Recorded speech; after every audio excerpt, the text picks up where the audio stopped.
लातूर शहरातील अंबेजोगाई रोड, नेताजी नगर परिसरातील भुयारी नाल्याच्या साफसफाईनंतर उघडे ठेवलेले झाकण आणि रस्त्यावर टाकलेला मलबा तब्बल 2 महिन्यांपासून जैसे थे असल्याने नागरिकांमध्ये तीव्र नाराजी व्यक्त होत आहे।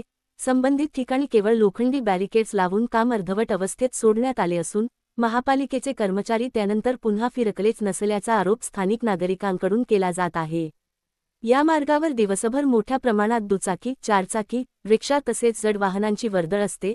अशा परिस्थितीत उघडे मॅनहोल, तुटलेले झाकण आणि रस्त्यावर पडलेला मलबा यामुळे वाहनचालकांना मोठा धोका निर्माण झाला आहे। विशेषतः रात्रीच्या वेळी अपघात होण्याची शक्यता अधिक असल्याचे नागरिकांचे म्हणणे आहे। स्थानिकांनी अनेकदा संबंधित विभागाचे लक्ष वेधण्याचा प्रयत्न केला असला तरी अद्याप कोणतीही ठोस कारवाई झालेली नाही। परिसरातील व्यापारी आणि नागरिकांनी प्रशासनाच्या या दुर्लक्षाबद्दल संताप व्यक्त केला असून एखादा मोठा अपघात झाल्यानंतरच महापालिकेला जाग येणार का, असा सवाल उपस्थित केला जात आहे। नागरिकांची मागणी आहे की भुयारी नाल्याचे झाकण तातडीने पूर्ववत बसवून रस्त्यावरील मलबा हटवावा तसेच परिसराची स्वच्छता करून वाहतुकीस सुरक्षित मार्ग उपलब्ध करून द्यावा। आता सर्वसामान्य नागरिकांचे लक्ष महापालिकेकडे लागले असून प्रशासन याकडे तातडीने लक्ष देऊन उपाययोजना करते की आणखी एखाद्या दुर्घटनेची वाट पाहते, हे पाहणे महत्त्वाचे ठरणार आहे।